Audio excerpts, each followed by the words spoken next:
কি গো কি খাচ্ছো? আর আজকে কি রান্না করবে? ভীষণ তো খিদে পেয়ে।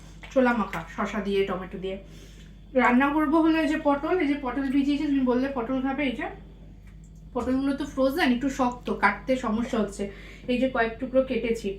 তো আজকে জাপানের রুমে রান্না হচ্ছে পটলের তরকারি রান্না করব। ভেবেছিলাম দই পটল করব, কিন্তু এই পটলগুলো অতটাও জুতেন না, তাই ভাবলাম একটু মশলা কষিয়ে পটলের যেমন ঝোল হয় ওরকমই করবো, তো তোমাদের সাথে শেয়ার করবো। পটলগুলো এখানে ভেজে নিচ্ছি, আর এই যে আলু কাটাও হয়ে গেছে। আর আমার ছোট লিপস্টিক দেখে ভেবো না যে আমি লিপস্টিক পরে রান্না করি, বিষয়টা এমন নয়। আসলে আমি একটু বেরিয়েছিলাম, তো সেই জন্যই লিপস্টিক পরা। তো ভাবলাম যে থাক, যতক্ষণ আছে ততক্ষণ থাক, তারপরে তুলে ফেলবো। তো এই যে এখানে পটলটা ভাজনি। খিদে পেয়েছে, আর কতক্ষণ লাগবে রান্না? আর একটু সময় ধরো, কারণ এই সবে বললে তো, সবে শুধু পটল ভাজা আছে আর এখন আলু ভাজছি। এবার মশলাটা কষিয়ে তারপরে ব্যাস রান্না হয়ে যাবে। আর 10 মিনিট সময় নাও, তাহলেই হয়ে যাবে। আর 10 মিনিট।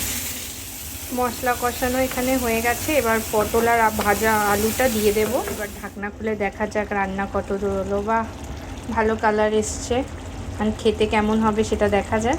তো রান্না আমার মোটামুটি কমপ্লিট, এখন নামিয়ে দেবো গরম মশলা দিয়ে।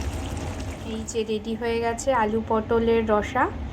তো তোমাদের তো আর খাওয়াতে পারবো না, তোমরা দেখেই জানিও কেমন হয়েছে, কারণ দেখেও তো অনেক কিছু বোঝা যায় রান্নার। তো তোমরা দেখেই জানিও কেমন হয়েছে। তো এই যে কমপ্লিট।